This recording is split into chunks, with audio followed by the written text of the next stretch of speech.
Hey everybody, it's Preston here, and this is the one and only Captain Asshole. So we are here to do our NXT Takeover Stand and Deliver review. Now, before we get started, I know I've not been on YouTube in a while. I've been kind of doing some of my own little thing. I just want to go over the schedule with everybody, and since that Brand's here, because people are going to be asking questions. So here's what's going to happen. So Brand and I, as we're doing right now, we're both of us are going to be talking about NXT in just a few moments. We'll give our thoughts out, give our score, and that'll be it for that review. I will be doing a review of WrestleMania by myself. So by the time WrestleMania nights are over, Brandon will already be home, and I will be doing this by myself. I'll talk about both nights and to give you my overall. There is one major thing I have to tell you this. My review for WrestleMania will be a little biased. It's going to be a sound. I've already talked to Brandon about this, but for those of you that don't know, I'll explain this to you. One of the matches I watch. It's not a match where it's like a Happy Corbin, Drew McIntyre thing where it's just the story that how everything's going has not been good. I respect everybody in that ring for what they do. But with that being said, I cannot support and watch a match involves LP, Logan Paul. And if you know what I'm talking about, you don't need me to come up here and rehash same old shit. Add brains. If you've done your research, you know why. I got nothing against the Mysterios. I got nothing against the Miz, but I cannot watch that match. When that match comes on, and it'll be happening today, I'm not watching that match, and I'm not even going to review that match because I'm not going to support people like that whatsoever. It is disgusting. It's heinous. I will review every other match the same. That's 100%. So regardless if it's good or bad, I will do that. I will read the Kevin Owens segment later on in that show. I'd rather do that. But I just want to inform everybody, let everybody know right now ahead of time. So when I just say next match, I'm not going to talk. Understand why. If you guys want to watch that match and judge it for yourself as a match, I totally get. I'm not going to force you. I even told Brandon this. So if you want a match, if it was good, bad, that's fine. I just can't bring myself to watch something where I literally will get sick. I personally cannot do it. So please, if you comment down in the comments when it gets to review and you bitch and complain, whoa, you forgot the Mysterio match. There's a reason behind it. Again, no disrespect to Maria or Dominic or Miz. They all bust your ass. I got nothing against them, but I can't support a match where involved a guy doing what he did and all that. That's just unforgivable for me. That that was just crossing the line. So that being said, that's the only match, the only not be talking about, but everything else will be completely normal. I'll talk about, I'll give you my thoughts and everything else. So I'm just letting you know. That match, and I'll be reviewing night 1, night 2 this weekend by myself. With that being said, we're going to go ahead, Brandon. I'm going to talk about NXT now. We're going to give you our thoughts of the match, and then we're going to give you our overall score out of 10 stars, what we liked and what we didn't like. So that being said, we'll just talk about this very briefly. We didn't have really a review for this match because it's a pre-show, but we did have a title change, so I figured it's only fair we talk about this at least. So the return of Raquel Gonzalez and Dakota Kai defeat Toxic Attractions, Gigi Dolan, and JC Jane. We didn't really pay attention, but there was a title change. So I just figured we kind of talked. So we did get a title change, which was a little shocking. I kind of figured they want to build Toxic Attraction a little bit more as that top team, top heel group. So it was a little surprising. But I mean, at least Dakota's a champion, so I guess great. But so that happened. So at least I'm going to acknowledge that. But that match is not going to judge this score worse. So now, with that being said, we're going to get on to the main card. So the opening contest was a fatal 5-way match for a North American Championship. We had Carmelo Hayes, the current champion, defending his championship against Cameron Grimes, Santos Escobar, Solo Sikoa, and Grayson Waller. 5-way. So, because I talked for a little bit, I'll let Brandon talk first, give his overall thoughts on some maybe the competitors, some like the newer talent, because this is 2.0, so we've got a lot more fresher talent, upcoming guys. So I'll let Brandon take the ropes, and I'll kind of jump in. It was great. It's a great match. I love freaking ladder matches. Who does it? Except for what's his name? Grayson Waller. Swear to God, I thought he broke his arm. Yeah. I'm Jeff Hardy. Nope. You got all the ladder, and part of the other one got your arm. Holy shit! You're gonna be no, he's not gonna be okay. But yeah, no, he won't. So the next level will cover his entire arm. Cast away. I think he's gonna make another. It's a remake of the movie Castaway. Tom Hanks instead starts Grayson Waller. The match was good. Some good spots here and there. Not a whole lot of them. Yeah. It seemed like they were actually. What was his name? Sangha was definitely getting over the whole thing. I'm not gonna lie. He's a big guy. I would like to see him more on the mat. I guess they're just kind of done with that.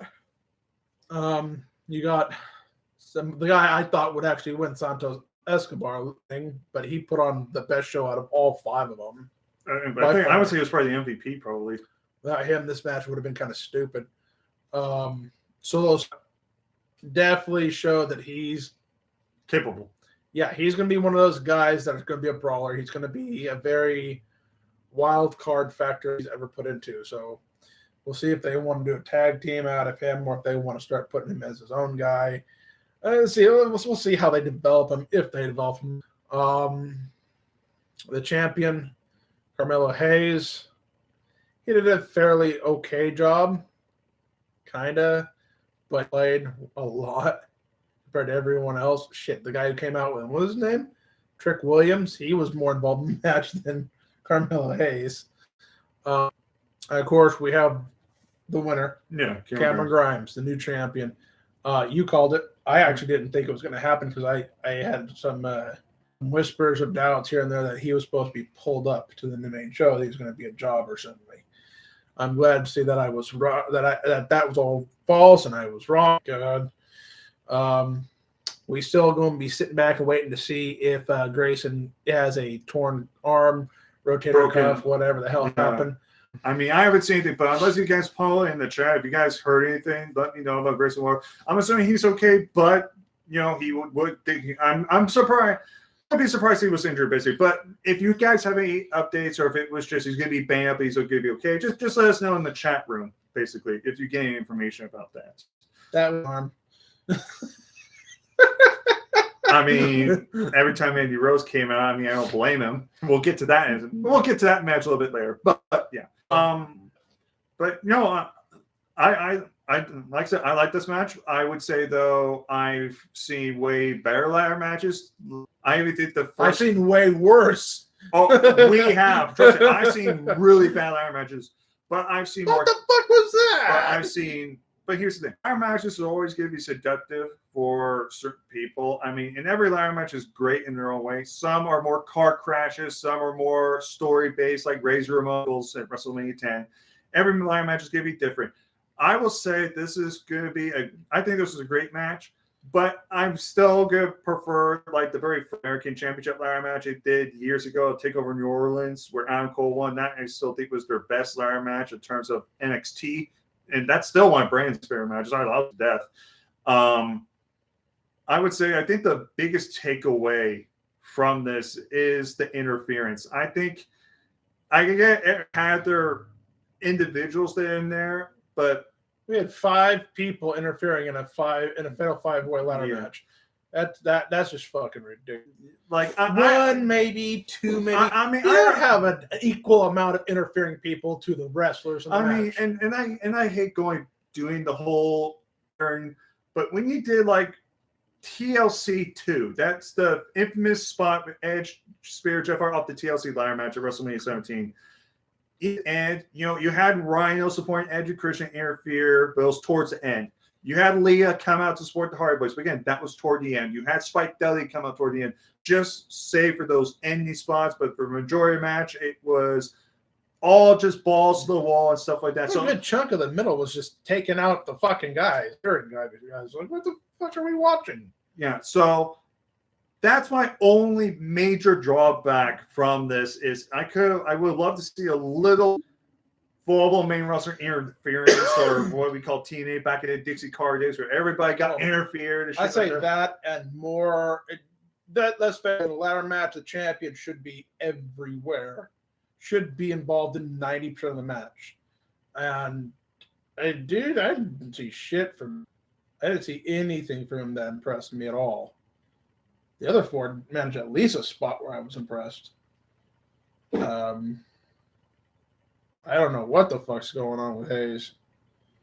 I didn't notice at all. I think they all got equal treatment. But again, when you're doing a that's one thing. When you're doing a multi-match, it's really hard to try to get everybody their spots. You have to pace it up. That's why it's always better when you do one-on-ones as well, because you have no choice but focus. But when you have, like camera guys, you're having his story, Camille Hayes, but you also want to get guys like Grayson Waller out there, make him know, so like Solo Sikoa, because these guys that are NXT, like Bruce Pritchard and all of them, are producing to get them over. So when the guys like the Brock Lesnar's, the Roman Reigns leave, you have these guys to trademark. So I understand your perspective. I'm going to disagree with you to a certain extent. I like all these guys. All these guys have potential. But this does leave a lot of questions. We'll get into the NXT Championship. But Cameron Grimes won. He's been here since, God, fucking like 2019, I think it was. He's never held a single chip. Long overdue. I'm so glad there were fucking rumors that they were going to completely cut his hair and completely trim his beard. That scared the shit out of me. You should know that was part of it. So he's got a nice trim. I'm glad they're giving him this babyface role, doing it for his dad. So overall, I enjoyed this match. I just could have done a little less of the interference. This is one of the greatest Iron match ever, but this was still a fun opener nonetheless. Other than that, just less interference. I think this match would have been great as it would. That's my personal take. So with that being said, next we'll go on to Tommaso Ciampa versus Tony D'Angelo. This was the teaser for Ciampa's potential last match at NXT. Now, we figured this could be Ciampa's last match at NXT, but we don't know if it's a WWE period or if this was his last match in terms of just the brand itself, and he's going to get called up main roster. Because Ciampa is rumored to be coming up this summer. Now, he could have re-signed already, or maybe he's going to take time off, and then he's going to make a decision, kind of similar like Gargano. I don't know from how they made it out. This was Ciampa's last night in NXT. The match itself, I thought was good. I'm not going to full on say it was the greatest thing ever because I'd be full shape. I'm not going to say it sucked. It was all about Ciampa's last match. It was all about getting the new guy over. It was about putting heat. It was about passing the torch, and it was good for that. I always say I think Tony D'Angelo has that capability. There's always been guys I always keep an eye on because I want to be fair. I know we shit on the NXT 2.0 brand, but there are good stuff about it, and there's a lot of great talent. Guys like Braun Breaker, who's going to be a star. Guys in Water that could be Solo Sikoa. I think Carmelo Hayes has all the potential in the world, but you also have Tony D'Angelo. You have all these guys that, and even if you want to include a guy from the main roster who's a young guy up in the ranks, these guys are you need to build these guys out to help carry the next generation, because eventually the Roman are going to be done. They're not going to be doing this forever. We all know that. But I don't know. It kind of feels like it. Yeah. But Lesnar's still wrestling? It's a title? What the fuck? So, but like I said, I thought it was good. You had, Ciampa taking DT on this to play it, ending and to kick to the head. But, it was good heat. It was a good match. Again, nothing groundbreaking, but the ending, Ciampa, walked out, and Triple H Tommaso came out and kind of supported him. Peacock cutting it out. Well, that's just because of the advertising stuff that I have on here. I can't change that so I can get the advertising completely off. But that's a fortunate Peacock situation. Can't control it. But with that being said, it was indeed Tommaso Ciampa. Let's just assume this is Tommaso Ciampa's final WWE appearance ever. Just looking at the career, we talked about guys like Stain, Finn Balor, Adam Cole, even Gargano. Ciampa will be, even if he's not in your top 4 Mount Rushmores, you cannot deny he's one of the top 5 or top players of that brand. He helped carry that brand with Gargano. This is a man that has star. He came in with Gargano as 2 single wrestlers that nobody really heard of before. They were kind of like their local talents. They just bring in once in a while. Then they paired a team as a random team. They caught fire. They had excellent matches. And again, Brand will attest, DIY was one of his favorite tag teams of this last decade. Then they had the best rivalry in NXT. I'll stand by that with him and Gargano. Ciampa then was one of the best NXT champions. He had the injury. He came back. It just was a great match and promos and just carrying himself like a champion. And even in this era, he was really putting over the talent, trying to get them over and stuff like that. So Ciampa's going to be one of the biggest successes in the NXT brand. You cannot dispute that. Whether he's number 1 or in the top 5, it don't matter. He's going to be in that conversation. When we look back on the Black and Gold brand, we're going to think of guys like Ciampa and Gargano and Balor who helped really make the brand what it was to, at one point, trot at the time. So it's a good send-off. You put the new guy over. You get a nice little moment for Ciampa. But like we said, we just don't happen. Is Ciampa going to move up to the main roster full-time? And I know we've talked about this. Ciampa has said in the past he doesn't want to go on the main roster. And if he does, he'd rather just retire. But with his contract coming up in, I think, a few months, he could be leaving. So I don't know where it's going to go. I guess we'll just have to wait and see in the next few weeks where that's going to go. So with that being said, I'll let you talk for a minute or two about this, the match, and then everything after that. But kind of give your opinion on where you think they're going to go with the Ciampa thing. Like, is he going to be staying in WWE? Could he be going out and going somewhere else? I brought it up earlier, so I might as well bring it up now. I still do not think we're going to get Cody Rhodes' appearance at Mania. I think he's going to show up probably Monday Night Raw. The Raw after Mania. Yeah, the day after shows. Yeah. I think that what we're going to get, which is going to be a huge surprise, the top shelf would be Ciampa's going to do double duty this weekend. I think he's going to be facing Seth Rollins. Yeah, by the way, the Seth Rollins match is tonight. So yeah, it's tonight then. So I believe that's what's going to happen. Simply because if this is Ciampa's night and you really don't have anybody worthwhile to put up against Seth Rollins, you can always look into your NXT guys. Now, people at NXT that could move up and face him. And, one of the things that we're still talking about to this day, and I mean we as in all of us, Veer's still. What if Veer is his opponent? Well, Veer is making his debut on Raw tomorrow night. On Raw, so they confirmed that. But WWE's got that circus bullshit. So there you go. Well, to be fair, they did say it was going to be April 4th, but they never said April 4th of 2022. It could be April 4th. That's Carl, wrong side of country. He'll be here soon. Remember next year. Maybe. Remember, Veer coming quicker and slower than a porn. So yes, but anyways, we'll have our who's going to face Seth Rollins at tonight on WrestleMania. We all have this bullshit going on.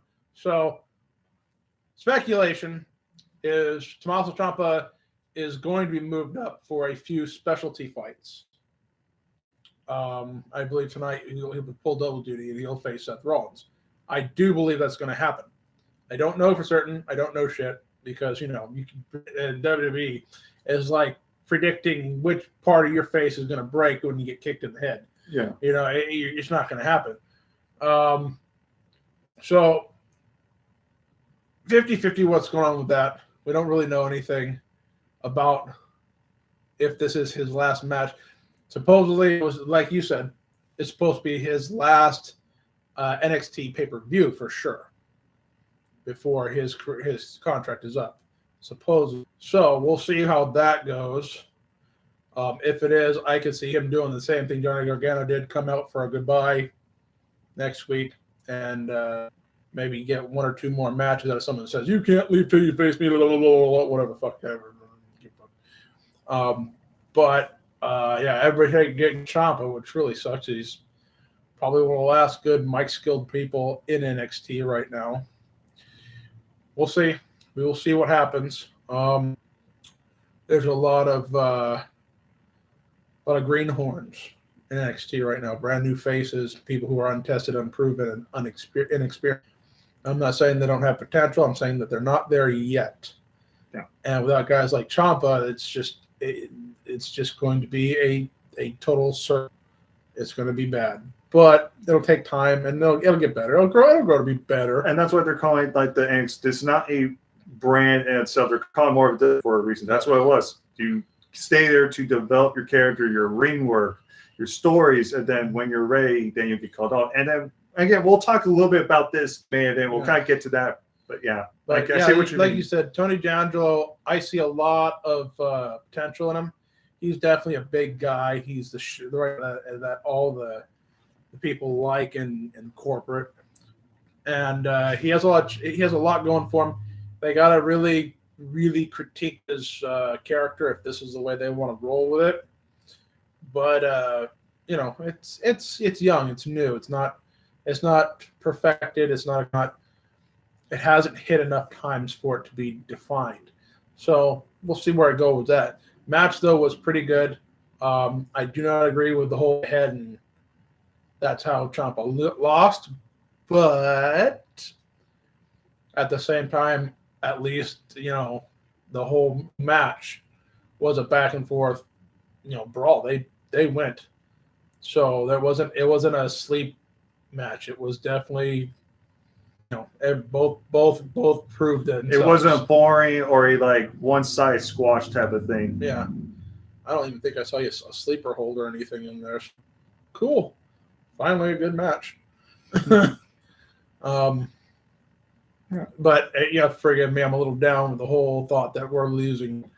Yeah, but like we said, I mean, and I hate saying this because and I hate going back. I hate WWE makes it so easy to do this, but Brandon and I will say this on paper with the right booking. I've said this: Gargano could be like a Daniel Bryan's underdog that just gets momentum going because that's what he was when he split. He was the underdog in NXT. He became one of the biggest names ever on that brand.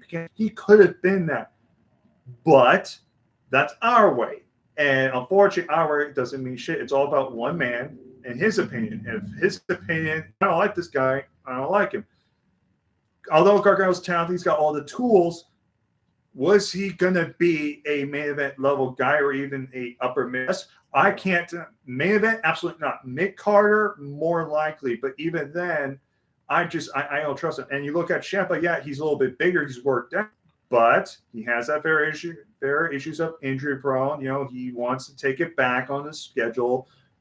Would Ciampa be a guy they push right out? Would it be something where they push him a little bit and then they just drop the ball with him? Or do they just...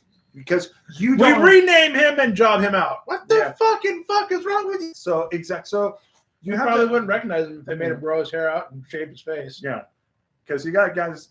Because at the end of the day, guys like Ciampa were wrestlers. That's what they were. That's why guys like Bryan Danielson love. Because at the end of the day, although Bryan has said he loved his career in WWE, he is a wrestler first. He always will be a pro wrestler. So.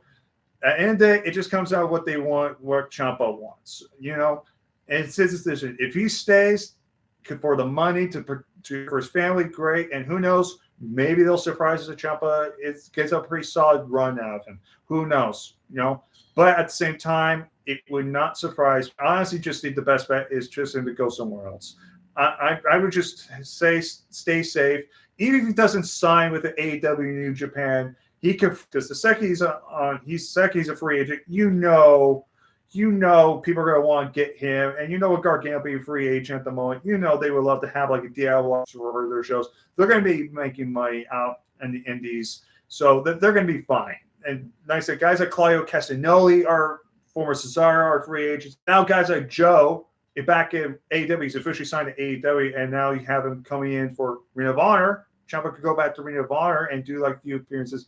So I can't speak for Ciampa, but if I were him, I would personally just say, you know what, I appreciate all the but I'd rather just let my contract expire, go somewhere else and explore because it just I don't trust the WWE, and that's how Gargano felt. You could tell that's how Gargano felt. The whole point about NXT, he could have stayed in NXT, but he realized that this is not the black and gold brand. That this is a completely different NXT. It wasn't gonna, fly. This isn't a one about subjective stories with competitive matches. Now it's you still have that, but you have more of an entertainment, a soap opera, and more sex appealing environment. And Ciampa, someone like Ciampa isn't going to want to be like that for the rest of his life. He'd rather go out there and wrestle, do what he does best. So it sucks absolutely time. It'll be better for his career, and he can go off on his own way on a higher note. And with that, like I said, we may get DIY along with majority of the tag teams out in the world right now. I mean, there's endless matches we can get, just excellent matches. I mean, PR and Briscoes, I watched that show. Holy fucking shit. That just proved that tag team wrestling actually exists. You just got to go outside WWE to do it. But, yeah. Well, there goes most of what they have for WrestleMania this year. We got so many tag team matches, and we got nothing for their individual middles. Oh, I'm sorry. Or in the tag team matches, they do have that's a mid-card title or a secondary title, or my favorite, they just take two guys and play randomly as a team, stuff like that, and without coherent stories. Like, to be fair, Arcade Bro is one of the best things on Raw right now. I'll stand by that. They made it work. But guys like Nakamura, Boogs, they need more time with them. But that's different story. But overall, good match. Thank you, Ciampa. If this was your last night, we greatly appreciate your work. Now, triple threat match for NXT championships. We had Imperium versus the Creed Brothers versus MSK. I'm going to say this right now. This felt similar to me, the Dusty Road Tag Team Classic this year. I didn't explain this to Brent. It was MSK and the Creed Brothers. That had potential to be, if given a lot of time, it could have been a match. But it felt like it was too short, and just like it was getting going, it just felt flat. Now, the finish of this match, but two problems I had with this. One, it felt a little short. Like it was just like, we got to do our spots because we got to get to the next match. So it felt like, and I will stand by this one. You're talking about Carmelo Hayes not having really a lot of stuff to do in a ladder match. I would like to take that spot and inject it to the Creed Brothers. They barely had anything to do. It felt like it was Imperium doing all the work, MSK doing the work, and the Creed Brothers were just there. Yeah, they didn't really seem to be doing anything. They think they were one big spot with the guy cannonball off the top of the. Yeah, I mean they did a few combo spots, but it felt like they were like almost like the third wheels. Like their ring gear made them very bland. The other two. Well, I mean their gear. That's kind of their gear. It's the singlets and stuff like that. But the gear is not the biggest problem. It's just. The Creed Brothers, I could push as this tag team. They have a lot of potential, and there's that word again, potential. I'm starting to become a fan of them. My problem with it is you have Imperium, which are a great tag team. MSK, great. And you have Creed Brothers, which are great. On paper, this should be a barber excellent match, good like 15, 20 minutes. This is like something, wow. This is something like back in NXT, back in the day when the tag team division was red hot at the time. And it was like, okay, Imperium are doing great, MSK are doing things, and then the Creed Brothers like, okay, the guess, and it's back to MSK or it's back to Imperium. It just felt like they were just there as a third wheel. And it's not even like this team, this mystery faction, because they've been doing the story of this mystery faction took out the Creed Brothers. They've not revealed themselves. It wasn't like they even came out and like tossed us a match right there, took them out early. There was no interference. It was just these three teams going out there, just doing what they love. But it just felt like the Creed Brothers were like back even without any interference, and that's just odd to me. I don't know why that was. I don't know. Maybe they wanted Creed Brothers was hurt. Maybe they wanted them to get match, and maybe that's why they're like, okay, let's just keep them away. Maybe that's a potential way. But how I say it, it felt like the Creed Brothers were, in your words, a Carmelo spot. They were just there, and they only did so much, but they didn't do enough where it felt like everyone had their equal footing and all that. And just when they got that, it was stopped, and it was back to the other two teams. They just couldn't keep up with the other two. Yeah. And I'm not saying this was a bad match at all. It felt like a letdown in terms of the Creed Brothers position. I just wish I saw more, or at least more of a three-way competitive, like even playing field. I liked their tag finisher at the end. Yeah, That they did. That was pretty good. But honestly, they're as bland as their fucking singlets. So hopefully they pick up on this and go, maybe we put a little more cut. Maybe we make them exercise so they actually go a little faster. Like you don't have to be the fastest guys in the match, but you don't have to be the fastest. You better be the most powerful, dominant freaking team in the match. And they weren't either one, which made them nobody really. They were just there to be there. and again, I know we get people saying, like, yes, I understand they're new, but you put in this tag team match, at least you could give them some offense. Like, I'll get to the and they have Cora Jade, a brand new woman over there. They did a lot more with her, and we'll get to that in a minute. But like I said, this match was not bad. I liked the match, a letdown, because I expected this to be a lot better than it was. And honestly, if they took away one match off the main card, and I'm talking main card, I think you know what, you could easily give that to this match, and you probably would have been a lot better. You could have given the Creepos more time. So, and MSK and our new tag team champ kind of surprised me. I kind of figured either Imperium was going to retain because of the interference, or they're going to have Creepos win, but they didn't. MSK won. It's fine. I'm not, but at the future, I hope they do something more with the Creep Brothers, and they don't just get lost on the show. You build them up, and I hope they all with them at all, because they do have potential. But I understand they're new, but that's my biggest gripe with this was that it felt a little too short, and the Crib Brothers just felt like the first match. So that's my overall thought. But good match, but everything else after that, and it just few little nitpicks in there. Next, we got the NXT Women's Championship. We had Mandy Rose defending the NXT Women's Championship, which we'll get to, versus Cora Jade, the newcomer, Io Shirai, and Kaylee. I will say this before we talk about anything else, including the title. I'll say this, and Brand pointed this out last time. Originally, this match was supposed to be Mandy Rose versus Cora Jade 1-on-1. I'm interested in that as a 1-on-1 match. But Brand actually made this last week that by adding Kaylee Ray, Io Shirai, it would make the match better. Because I don't know if Mandy Rose and Cora Jade would have been a better match. I really doubt. But we have two veterans like Io Shirai and Kaylee Ray in there. It made the match a lot better, more fast-paced. That being said, before this match came about, Brand and I were talking about how fun it would be if they changed the titles. And I did not disagree. I said I would not be surprised. And as soon as Mandy Rose finished up her entrance, I noticed her title was white strapped. I went, they gave her a different strap. And then I looked at the title and they gave it a makeover. Now, they didn't change the template or the format of it, but they just changed little colorizations into it, which that's all they need to do for the Intercontinental Championship right now. But I digress. But it's now basically it's still the NXT Women's Championship, except now it has a white strap and the inside coloring of like the gold, that metallic like rainbow scale color into it. It's actually not that bad of a title repaint. It really, I mean, we were thinking like white plaster paint all over the fucking thing, like NW spray paint on the WCW belt type of shit. It was just like, there's just rainbow dash the shit out of this thing. Brand and I were like, thank God they didn't do that. So it didn't look like a Nickelodeon belt. So the title is actually not a bad looking belt. It actually works with the right white strap. So the contrast is good. With that being said, everything about this match, again, very good.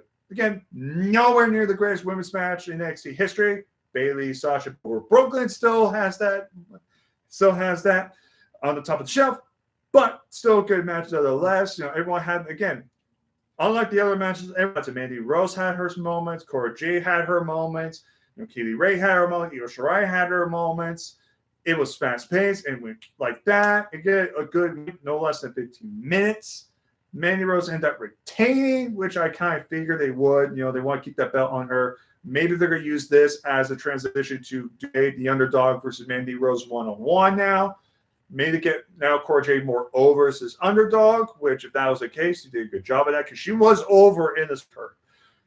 And that's what we're talking about. You know, for every like Carmelo Hayes, who's great, and then the Creed Brothers and the Triple Threat, who were kind of like they're like Cora Jade, who felt like an equal, even though she is clearly the bottom rookie out of everyone. She has the less experience out of everybody, at least on the other side of things. So I thought this was very good.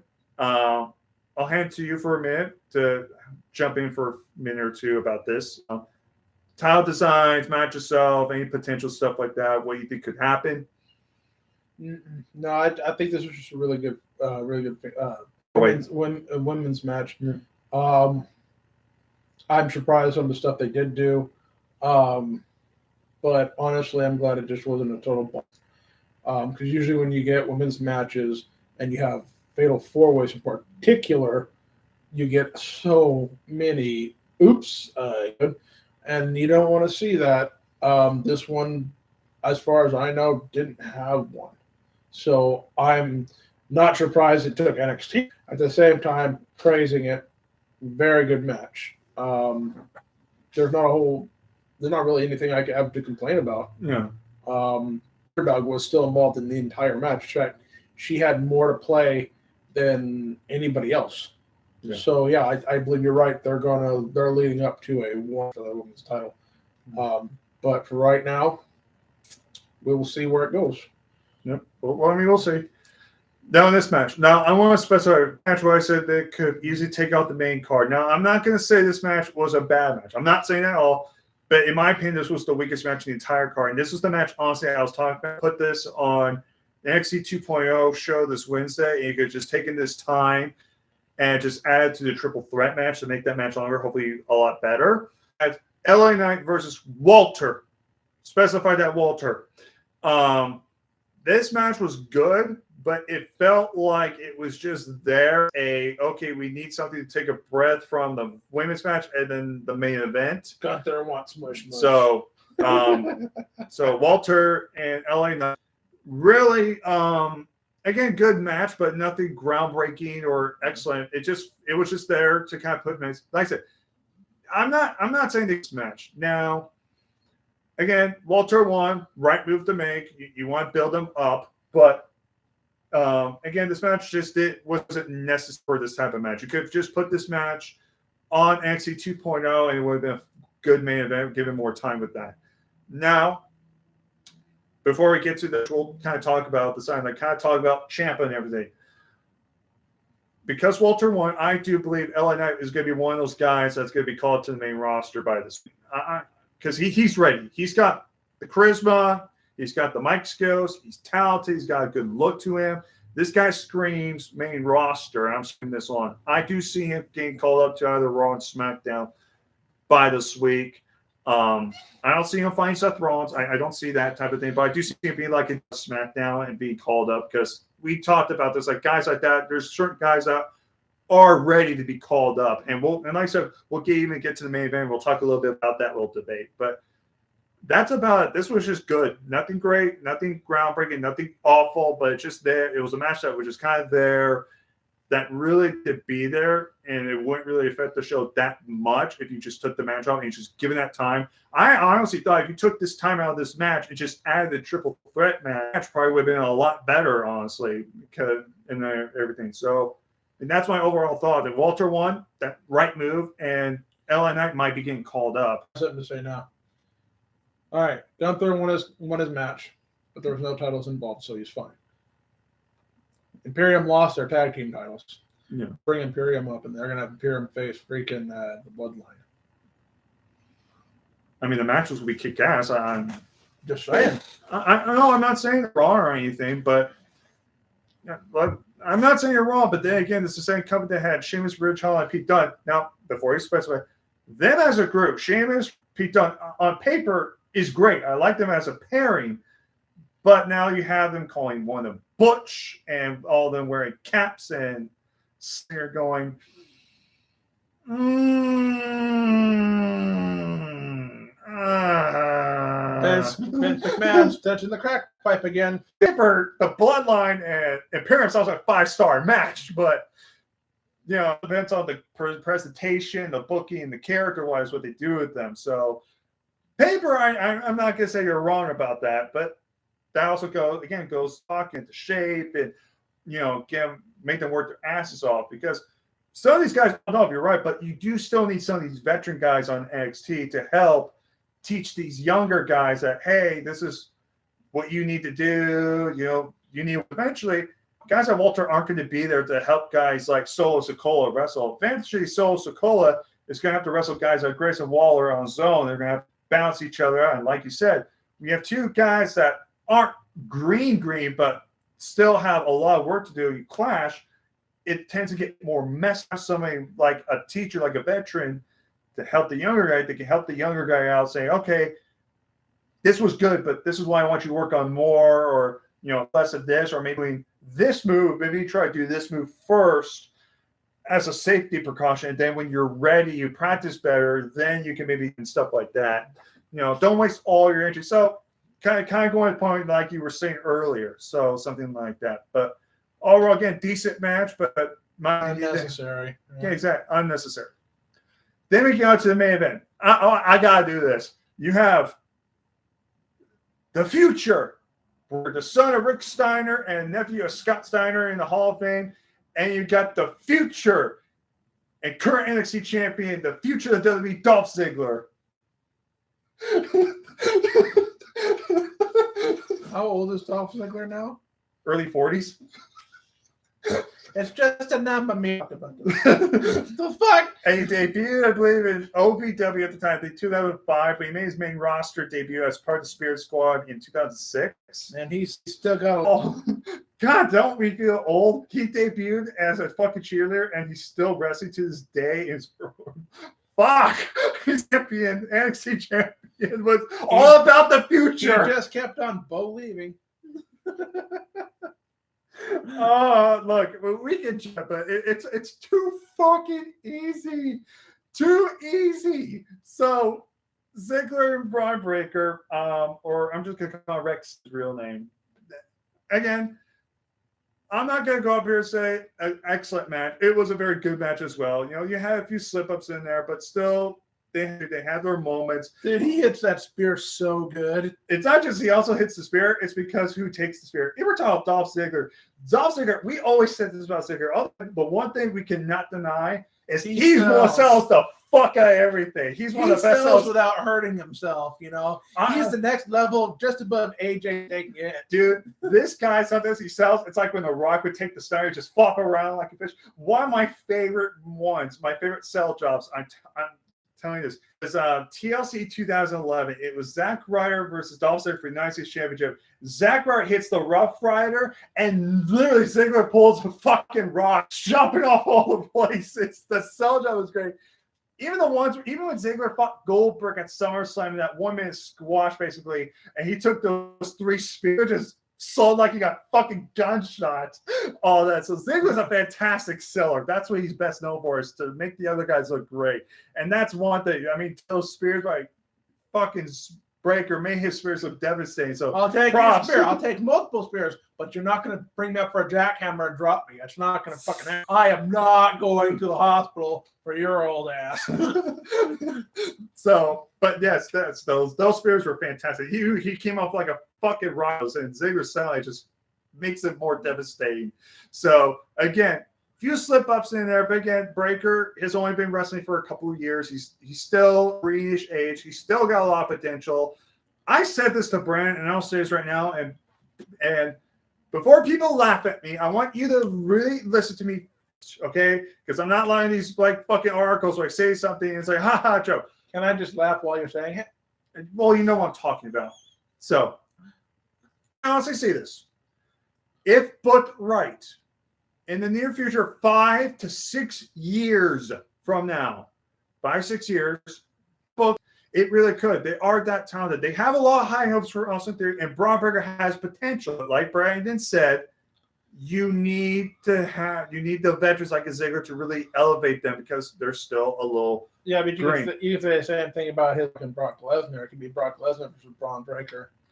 But I'm talking about like 5 or 6 years from now. Like when guys like Lesnar will not retire as long as you'll pay. You know what I mean. Eventually, when guys like Roman and Lesnar are gone in the near future, and you know they will, in the future, say for a couple guys you want to build up, you have a theory. Let's just look at it as this way. Lesnar will not retire until he some mountain somewhere, so that he can sit at the top and be like, I'm king of the mountain. Okay, fair enough. Good joke. So, but potential, that's 5 or 6 years from now. Braun Breaker's nowhere near that level yet. He's up there, but he still has a little bit of work to do. But he's got a lot of potential. He's going to be that guy in the next phase of the company. He could be. So working guys like Ziggler is good. This match was good. What I question is, I guess we got to put over the new young guy named Dolph Ziggler as your NXT champion, your main event called NXT, where it's all about building your new stars. Here's what I'm thinking. And remember, I'm using that word thinking. The thing that WWE is notoriously bad at doing. What if they're going to use this as a tool to finally split up the dirty dogs? Like one day, Ziggler gets way too damn. Yeah. And we'll say Robert Roode, Bobby Roode. You can call me either or, it doesn't matter. Bitch face gets blocked hella hard unnecessarily, and then gets hit by Ziggler by accident. And Ziggler retains, and he's trying to party and celebrate. He's like, dude, why did you fucking hit me? That was bullshit. And he starts mouthing off back and forth, and then they end up having each other face each other for the NXT Championship. Something like that happening eventually. I'm not saying right now, but you know how much the corporate engine likes to human flesh. Yeah. Hopes and dreams. We'll just strap them to the tires and hit the brakes. They don't give a fuck. They're just going to do what they could do this in 3 weeks when they decide to take the belt off him, or they can do this 3 months, 3 years. Yeah. When they finally decide, okay, Ziggler's had his rival, had the championship long enough, we'll do something with it. It doesn't matter. It depends on how they're building, who they're building, what they're going to do with it. And I gotta admit, I am really upset about the fact that Dolph Ziggler had to technically step down from the main roster to become champion again. I don't sugarcoat shit. I am not fucking Willy Wonka, too fat for that show. So I could be like the Oompa Loompa known as Duck, but I cannot Wonka here. So I have to just say it like it is. His career obviously was on the verge of being over, at least for W. He is now a world title holder again, if they consider the NXT Championship a world title. He is a world champion of their proving grounds, basically. As sad as that is. So we'll see where they go with it, but hopefully NXT doesn't become a total joke anytime soon. Where it's literally just, let's just bring all the veteran main roster guys in here. And I was shocked to see Triple H come out. That's what I was like, wow, what the I think out of the entire show, the entire night, that was moment of the night, was seeing Triple H come out. I was like, what the fuck? I thought they fired him or something, but I guess not. So no, they never fired him. They just kicked him out of the head creative for NXT. He's not fired. He was fired. He would have been doing his own thing. We've been hearing, but but he was there to support Champ and all that. But so that was a nice little moment for him. But now, even though I'm talking about green and all that, and this is kind of a pattern where there's a lot of potential, but there's still work to be done. This is now something that even Brand pointed this out too. And I didn't believe it because I wanted to wait. But now Ziggler won the NXT Championship. I am now convinced this. Unless they're going to do a rematch, soon I see Braun Breaker being one of the new call-ups for the main roster. It's you set yourself. You did. You said like, what? This is just going to win, and this is Braun Breaker getting called to Raw and SmackDown. And Braun Breaker does a double duty tonight and goes and face Seth Rollins. What if Wyndham makes his in fucking WWE again, comes back as simply Wyndham, so they can redo his character from top to bottom, and he falls flat out at WrestleMania, his first match. There's a lot of what ifs. We're all speculating. Probably know they might have re-signed Cesaro. Yeah. We don't know. So we'll just. I still believe it's 100% Cody Rhodes, but it could be Goldberg. It's not. Well, here's the reason why it's not going to be. Man, no. You gotta hear me out. Goldberg doesn't want to murder anyone. No. The reason why it's not is because Seth Rollins has actually been trolling with GIFs online. Like he did one, man. He did one with Marco Stunt. He did one with Goldberg. So he even did one with Bailey and stuff like that. So obviously he's doing all these GIFs as like trolls, like so they're not going to be wrestling. But Minoru Suzuki comes out. Oh my God! I will shit my pants if Minoru Suzuki comes out. But I think too. So I'm just saying. Yeah, but shit. Well, thinking Minoru Suzuki, I think is still wrestling. He's wrestling today against Killer Cross. So in the New Japan Lone Star show. So magic. Yeah. But I will say this: there's one other name. If it's not Cody, we know Cody's signed, or more likely is signed. He's coming for sure on Raw after me. But it's John Cena. No. Oh dear God. No, he teased him too. No. There's one name we are forgetting. He is already on the main roster on Raw, but he hasn't debuted yet, and that's Gable Stevenson, the Olympic guy, the wrestling guy that had brought in. He appeared. What better way to have this guy debut against Seth Rollins and have him beat one of their top guys on Raw to put a statement out saying this guy is for real? Potential right there. That's a name that a lot of people are forgetting. Yeah, but they might also just, do a one-time shot with Gilbert too. Gilbert's really old, tired. Like they're not above beating up old people. Yeah, but I think he's retired now. I think he has some decent. I think he's got some health issues. I think I could be wrong, but I know he's retired. They say that Jinder Mahal was pissed that he was left off of the show as well. Yeah, well, yeah, I promise you it's not going to be that. If I got to bet, it's Corey. I go number 2. I'm going to go Gable Stevenson. I'm going to go with him as a solid number 2.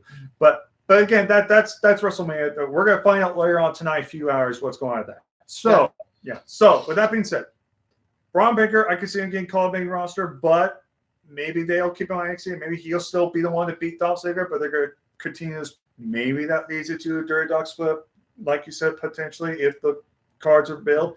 Maybe it's not even for the NXT Championship. Maybe it's just a split and he blames the loss or something like that. They turn rude face or something like that. They could do something like that. So overall, very good match. Oh dear God, what if they brought?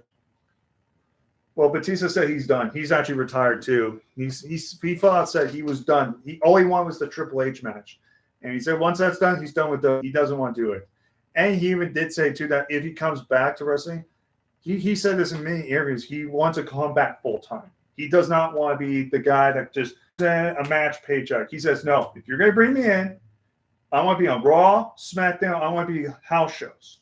He's that determined type of guy. But because schedule of acting now and all that, that's his new priority. So he's not going to come in for a one-night thing. He would not allow that. He wants to be a full. That depends if Melina's up for it. Well, good thing John Morrison doesn't give a fuck anymore. So that was who? So New Day. So, anyways, so overall, that is our show. So I'm gonna go down my personal list here, and then I'm gonna grade each match, and then we're gonna judge it all together out of 10 stars. So I'll go ladder match, a solid 4, no higher, no less. It would have been closer to 4.5 if it wasn't just for the interference in my eyes. I fully agree with that. Yeah. So D'Angelo Ciampa, I go somewhere like a 3.5, somewhere in that range. Yeah. Very good, not great, but still watchable. MSK 3.5, same thing. Again, it was pretty good on some parts of it. I'm gonna go up to a 5 on that one because it was actually very entertaining. The fact that it wasn't long enough. Well, it's barely used. Is this a 3 out of 5 or is it? No, that's out of 5. Okay, out of 5. Okay, if I have to say 3.5, then yeah, it should run out. Oh yeah. No. So we do the 10 of everything else. We do the matches out of 5 stars, and then overall show is out of 10. So gotcha. Yeah. So that's what we're doing. Yeah. You confused me, fucker. Okay, I'm sorry. Okay. Yes. Oh, 5. Yeah. Okay. So Man Rose, same thing. I probably go like 3.5, maybe 4 at the best. Again, very good, but nothing groundbreaking. Some of that. I'm gonna stick with 3 on it. Yeah. Gunther or Walter and LA, I'll give that 3. I'm getting that 3, just basic 3. It's decent match, watchable, but it just wasn't necessary. In the main event, I go like 3 points. Again, very good at his spots, but still had sloppy moments. So overall, out of everything on there, I give this like a 7.5, like an 8-ish out of 10. I think that's a solid run, like 7.5 or 8 around that sense. If this whole show was literally a Monday night or Friday night SmackDown, it would be a decent show. It'd probably be the best Raw or SmackDown show ever. As a weekly show, but pay-per-view. So I'm only going to give it a 6. This is one of the lower edited NXT pay-per-views that I've seen in a while now. There wasn't enough on every match. There wasn't enough to it. I'm not taking away from what they were able to do. The problem is that there was nothing pay-per-view about it. There was nothing that felt like I was waiting to see this. It was there wasn't enough spots. There wasn't a big enough spot. There wasn't talk about later on. There's nothing. And the biggest thing that I have to talk about would be Ciampa, if that is Ciampa's last match. And that's that's nothing to do with it with the match itself. So I'm gonna stick with a 6. Okay. Well, so that's our review for NXT Stand Deliver. So thank you guys for coming down and joining us again. Now, for those of you that might be joining us just now, I'll reiterate this again. Brandon and I just did this review. You can come back and watch the video.